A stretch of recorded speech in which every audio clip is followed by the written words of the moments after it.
You are listening to the Disney Dream Girls, an unofficial Disney Theme Parks podcast, and this is show number 353 for Sunday, the 28th of February 2021. Where dreams begin. So hello and welcome to this week's Disney Dream Girls podcast. My name is Michelle Young, and together with my jolly good chum Jane Phipps, we are your guides to the place where dreams begin. And we have an incredibly special guest this week, the one and only Len Testa from Touring Plans. Hello there, Len. Hey, Michelle. Hey, Jane. Hi. We set you a bit of a challenge because we know Touring Plans and love Touring Plans for enabling us to get the most out of our time in the theme parks, to be able to cram in 57 attractions in one day. And also for the Disney Dish, where you take a irreverent at times look, but a historical look at Disney as well. And we thought, who better could we ask to fix the transportation problems at Walt Disney World? It's a tall task. I thought, well, do you know what? Let's do it the Disney way, i.e. on the smallest possible budget possible.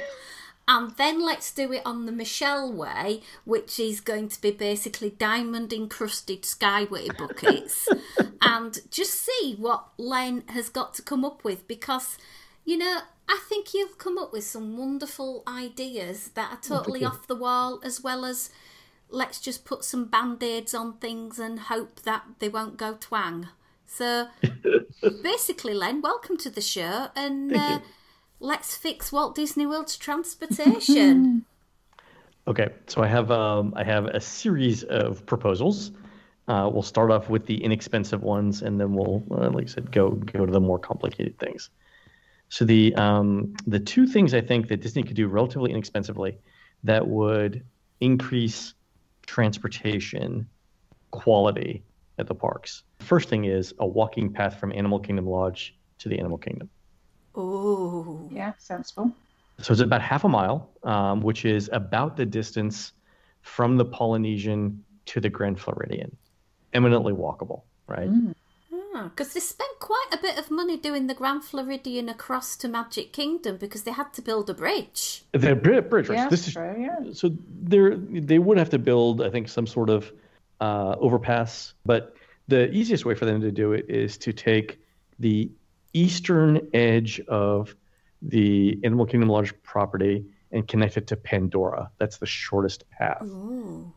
Which is fine, right? So you can go from one natural area to another natural area. Half a mile is not that far. They own all the property, so that you don't have to leave Disney property to do it. And that does a number of things. Number one is you wouldn't have to send as many buses over to Animal Kingdom to Animal Kingdom Lodge to get to the Animal Kingdom. And because the Animal Kingdom Lodge and the park are in the far southwest edge of property, getting those buses back, like over to Epcot or the middle of the property, takes time. So you'd have more buses available where there are more people, which would increase the quality of transportation everywhere else because you need fewer buses over in that one edge. And if they put a coffee cart halfway down this pathway, they'll have paid for it in 2 months. Sell some water, right? Exactly. Yeah, they could have an exclusive Starbucks mug for its own pathway. Somebody at Disney has to be listening to this, I think, right? I know. Special badges. I've walked the path. Pastries. Oh, yeah. This is fantastic. The other idea, and it's similar to this, is if you ever look at a map, one thing that you would notice is how close the Disney's Riviera Resort is to Germany in World Showcase. Mm-hmm. We're essentially, 100 feet or 150 feet of pedestrian overpass away from it. Now, granted, Disney would have to build another small international gateway entrance to it, but from there, you could get everyone at the Caribbean Beach in Riviera. Instead of using the Skyliner, they could just walk. Oh, and then it would pose the question: which way round do you go if you're starting at Germany? Right. Well, that's fantastic because you could more evenly distribute guests throughout World Showcase if there are two entrances. Mm. I like that. And I like the idea of walking to a park because I've stayed at the Swan and Dolphin, and that ability to walk into the park is so convenient. It is. I think it's really good. Also, remember that because one of my later phases of transportation takes advantage of that that particular entrance. Ooh, intrigued. Okay, so those are I think those are the two things that cost less money than the things I'm about to talk about. So the next most expensive thing would be an extension of the Skyliner from the Riviera to Typhoon Lagoon and then to Disney Springs Orange Garage. Ooh. And so what that would do would be connect Art of Animation, Pop Century, Caribbean Beach, Riviera, and the Epcot resorts to one water park in Disney Springs without using a bus or cars. That'd be cool. Quite like that. Right. So that gives you late night transportation to Disney Springs. The water park is on the way. That's fine. I think that's the distance between the Riviera and Typhoon Lagoon would be less than the distance between the Riviera and Art of Animation. So it's not like, we're traipsing all across property there. These are all doable. And then from Typhoon Lagoon to the Orange Garage is even smaller still. It's roughly the distance from Hollywood Studios to Caribbean Beach. So that's not bad. Oh, and you've mentioned Skyway and the Skyway buckets. I was just thinking that I had just seen literally Dooney and Burke advertising Skyway bucket expensive bags. Sell those. It's all merchandising, isn't it? Disney can fund the Skyway buckets by selling more bags. Just from the additional hotel rooms that they're selling at Caribbean Beach, because of the Skyliners, the Caribbean Beach is really in demand now. Not because of the room quality or the food court, which are average at best. It's people want to be on the Skyliner. Wow. I've heard of people literally just getting an Uber to Caribbean Beach so that they can utilise the Skyliner. So, yeah, I totally hear it. It's like, what? You left a theme park? But yeah. I know. Wow. So my next proposal is, again, slightly more expensive than the first, but it would be a Phase 2 expansion of the Skyliner that would connect the 3 All-Star resorts, Blizzard Beach, the Animal Kingdom, Coronado Springs, and the Epcot International Gateway. Wow.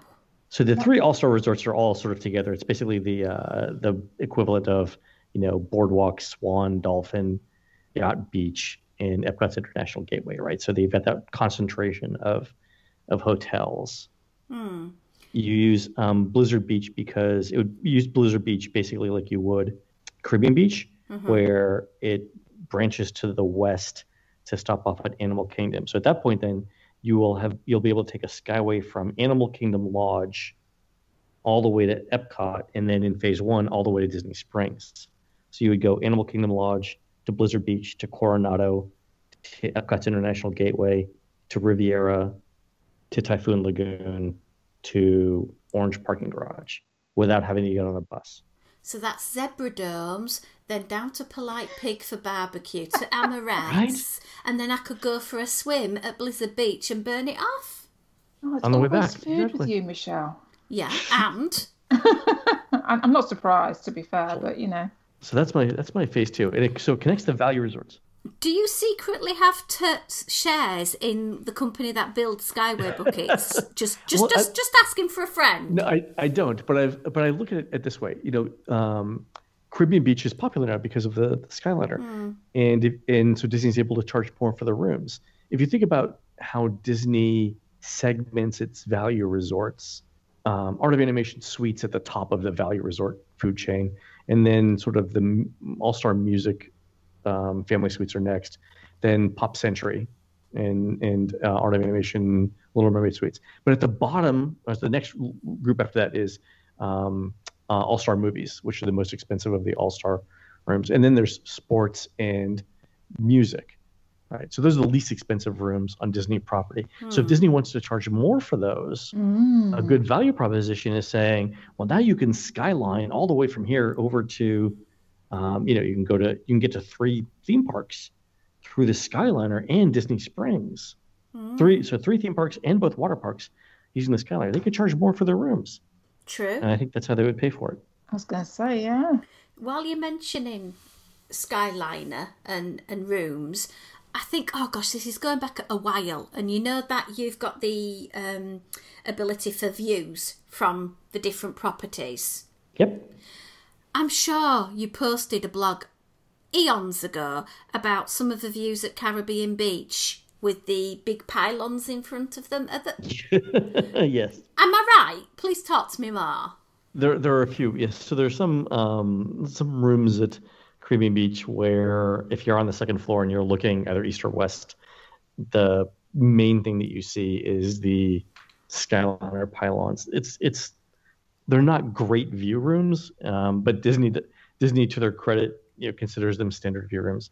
So they're the least expensive rooms on property. Oh, wonderful. You can just imagine it. You're just opening up your curtains and there's someone floating past your room with a churro in the hand. Exactly. Looking at you. Yeah. So that's that. So there would be more rooms. But the good thing is again, if you're at a value resort, you either have standard pool or preferred view anyway. So there's not much going on there. I do think you're right with the transportation at the moment. We were talking about it the other week on our latest show. One of our friends had been in the park for President's Weekend, and she said that the transportation at the end of the night, the buses, was awful. She said it was, sometimes it was an hour plus wait to get back to the hotel. So having the ability to add in these skyways, right, brilliant. You're not clogging up the roads. That's the thing. The more buses you add, the more traffic you have in the roads, the slower everybody goes, right? It's sort of the paradox of increased transportation networks, right? The more you build, the worse things get. You can give those different options, isn't it? So people can choose whether they're going to go the bus or whether they're going to go skyway or they're going to go boat. Then at least it means that whatever crowd you've got has got different ways to go and get disseminated, more spread out, isn't it? And then the Skyliner can run on solar-generated electricity, which means that it's carbon neutral. Even better. Yeah. And I think so at this point we will have connected All-Star, Blizzard Beach, the Animal Kingdom Park, and then Animal Kingdom Lodge if you want to walk to it, Coronado Springs to International Gateway, and then we have the standard route that we already have. So International Gateway to the Riviera, to Caribbean Beach, to Studios, and then to Art of Animation and Pop, and then also to Typhoon Lagoon and the Orange Parking Garage at Disney Springs. So my last route is more of a speed up.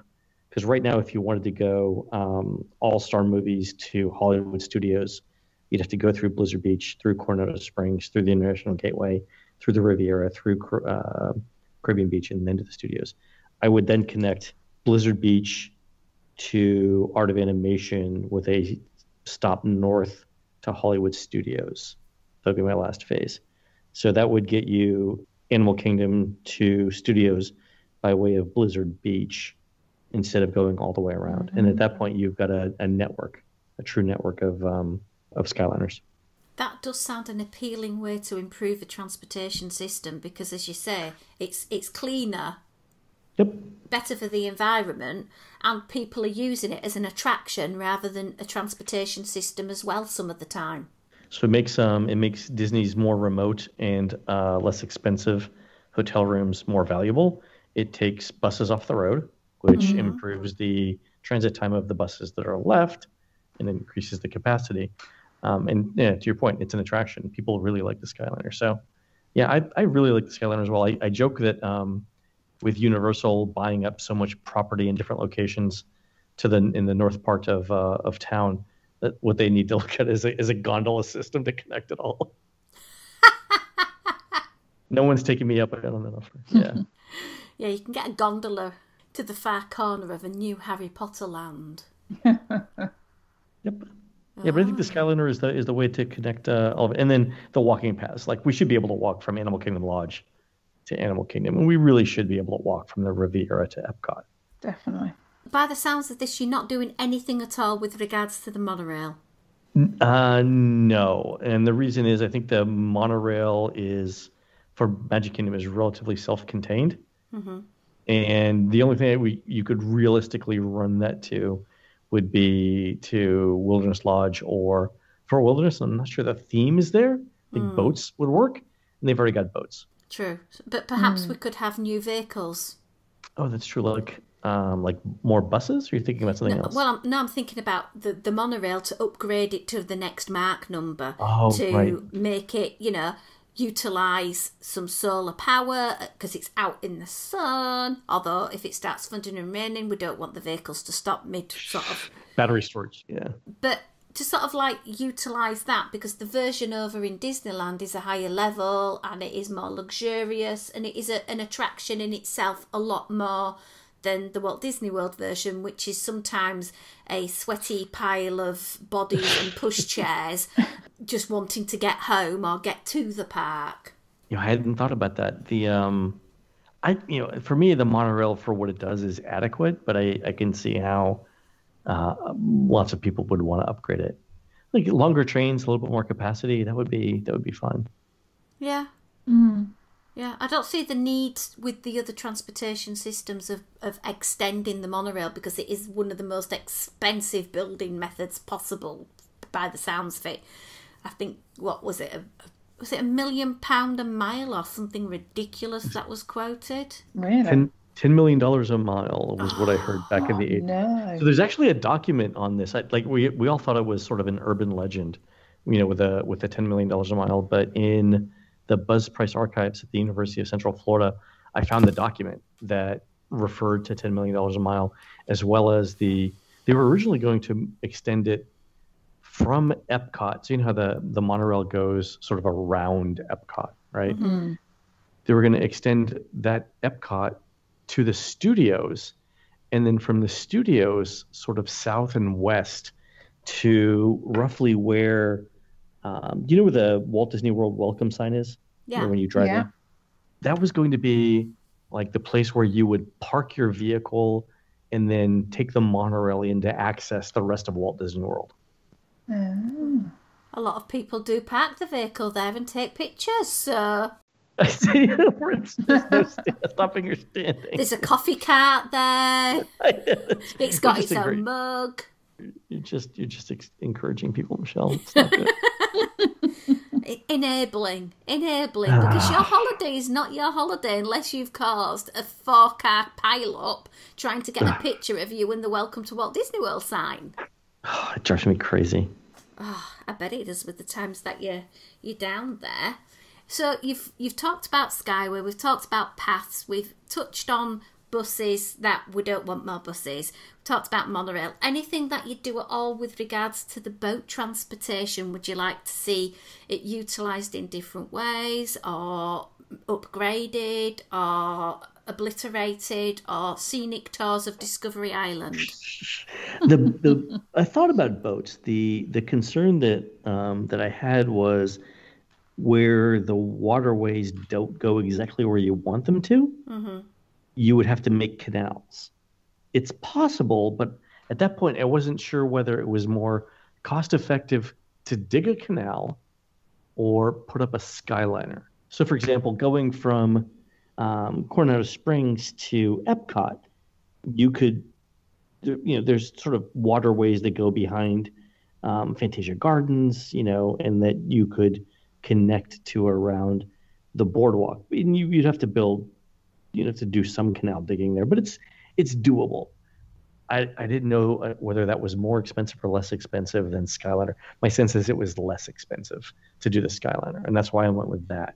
You have the cost of also having the staff on the boat, because you can't just have one person on the boat. You've got to have multiple people on the boat, and maintenance of the dock and all of that stuff.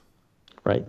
The one area where it does make sense is if you, for whatever reason, wanted to connect the backside of Pop Century to Typhoon Lagoon. Bonnet Creek actually does run. It's a canal at this point, but it does run from the sort of the eastern side of Pop Century to Typhoon Lagoon, and from there, there's a waterway that gets you almost all the way to Disney Springs. You could do that via boat. I don't know how long it would take.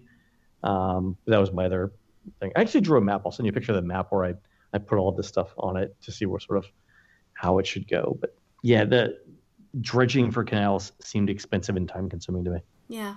Okay. Very thorough advice as usual from you. So give yourselves a big massive shout out for where people can find you. I'm Len at touringplans.com. You can also listen to my podcast. It's called the Disney Dish podcast with Jim Hill, and that is on disneydish.bandcamp.com and also on iTunes and everywhere else that has podcasts.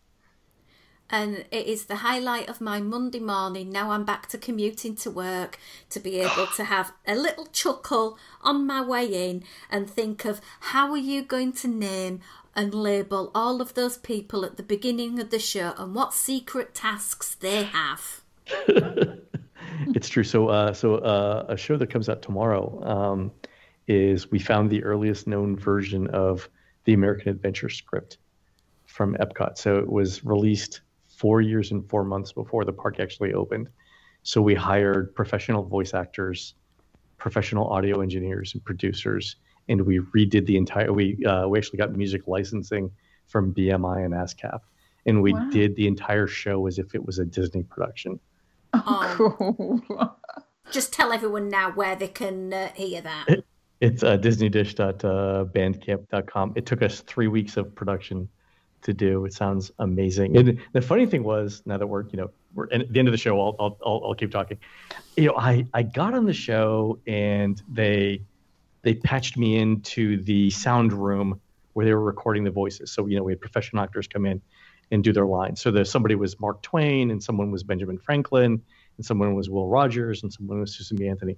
And I told myself, I am not going to be that guy, the one that has something to say about every single line the voice actor said. And this actor named Barry, who was doing Mark Twain, starts and he gets 3 sentences in, and I couldn't help myself. I was like, Barry, baby, I love you. Everything you're doing is beautiful. Or could you try it? Could you try it this way? I was like, Barry, baby, I love you. You're beautiful. I'm getting tingles here. Could you try it like this? So now we need the fly on the wall documentary of the making of the episode. Jim and I have devoted an entire episode to talking about how we made the episode. It's gonna be great. Anyway, I'll send you a link to it. It's out tomorrow. I'll send you a link to it now. Oh, I love that. I love that. Something else to listen to as I have a nice little drive into work in the morning. Well, Len, it has been a delight. Thank you for fixing Walt Disney World transportation for us, and I hope Disney powers that be are listening in and put those pathways particular in, because I'm very excited about them. Oh, thanks very much, Michelle, and thank you, Jane. Pleasure. Just a quick reminder, to find out more about the Disney Dream Girls podcast, you can visit our website, disneydreamgirls.com. There you'll find all past shows, show notes, information, etc. You can also find exclusive audio content over on patreon.com/Disney Dream Girls. You'll find us on Instagram and Twitter @DisDreamGirls, and you can always email the show info@disneydreamgirls.com. And until next week, it's a goodbye from me. And goodbye from me.